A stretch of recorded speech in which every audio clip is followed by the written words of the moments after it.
دوستو، جب ہم قرآن پڑھتے ہیں اس کا اثر ہمیں کیوں دکھائی نہیں دے رہا؟ یہ سوچ ہر انسان کے اندر ہوتی ہے، آپ کے اندر بھی ہے۔ جو ویڈیو سننے والے ہیں، دیکھنے والے ہیں، ان کو بھی یہ احساس ہوگا، ان کو بھی یہ محسوس ہو رہا ہوگا کہ ہم تو قرآن تو پڑھتے ہیں، قرآن کی آیتیں ورد کرتے ہیں، مگر اس کا اثر، اس کا فائدہ ہمیں کوئی نہیں دکھ رہا۔ آئیے چلتے ہیں کہ ایک واقعے کی طرف۔ اس زمانے میں ایک بادشاہ ہوا کرتا تھا۔ بادشاہ نے اپنے ایک درویش کو بلایا اور کہا کہ درویش، تم کچھ مخصوص دعائیں، تم کچھ قرآن کی مخصوص آیتوں کا ورد کرتے ہو، میں نے اس کا اثر بہت دیکھا ہے، کیا تم مجھے سکھا سکتے ہو؟ تو درویش نے کہا کہ بادشاہ سلامت، میں نہیں سکھا سکتا۔ تو بادشاہ نے کسی نہ کسی طریقے سے اس مخصوص دعاؤں کو، اس مخصوص قرآنی آیتوں کو یاد کر لیا، مگر جب کبھی بھی وہ بادشاہ ان دعاؤں کو، اس قرآنی آیتوں کو پڑھتا تو اس کا کوئی اثر نہیں دکھائی دیتا۔ پھر وہ بادشاہ نے اس درویش کو اپنی محفل میں بلوا کر یہ کہا کہ درویش، بتاؤ آخر ماجرا کیا ہے؟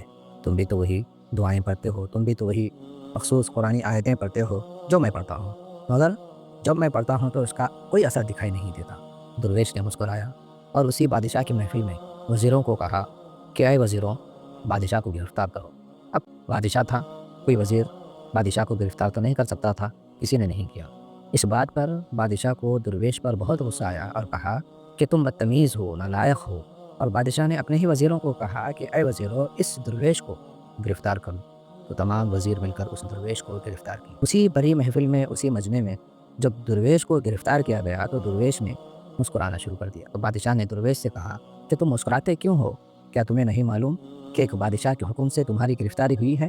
تو درویش نے کہا کہ بادشاہ سلامت، اسی بات پہ تو میں ہنس رہا ہوں۔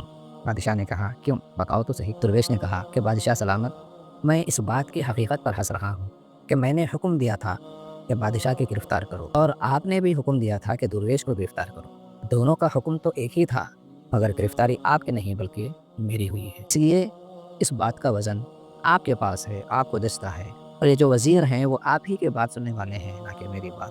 ویسے ہی قرآنی آیات اور مخصوص دعائیں جو مجھے یاد ہے وہ آپ کو بھی یاد ہے، پڑھنے سے اس کا کوئی اثر نہیں ہوتا، بلکہ اللہ تبارک و تعالیٰ پڑھنے والوں کے دلوں کو دیکھتا ہے، ان کے نیتوں کو دیکھتا ہے، ان کے ارادوں کو دیکھتا ہے، مگر وہ دل اور نیت، وہ اخلاص آپ کے پاس نہیں ہے۔ وہی قرآنی آیتیں، وہی دعائیں جو میں پڑھ رہا ہوں وہ آپ بھی پڑھ رہے ہیں، مگر میرے پڑھنے میں اور تمہارے پڑھنے میں بہت فرق ہے۔ دوستو، ہمیں اس واقعے سے یہ پتہ چلتا ہے کہ ہم جب قرآن پڑھتے ہیں یا کوئی ذکر کرتے ہیں یا نماز پڑھتے ہیں یا کوئی نیک اعمال کرتے ہیں، کرنے کے بعد ہم یہ سوچتے ہیں کہ اللہ ہمیں یہ اجر کیوں نہیں دے رہا ہے، مگر کرتے وقت یہ بھول جاتے ہیں کہ ہماری نیت کیا ہے۔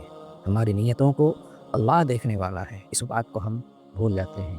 اسی لیے نبی صلی اللہ علیہ وسلم کی حدیث ہے کہ انما الاعمال بالنیات، سارے عمل کا دار مدار نیتوں پر ہے، ہم اس بات کو بھول جاتے ہیں۔ اگر تمہاری نیت صحیح نہیں ہے، ایک مچھر کے پر کے برابر بھی آپ کا ثواب نہیں ملتا۔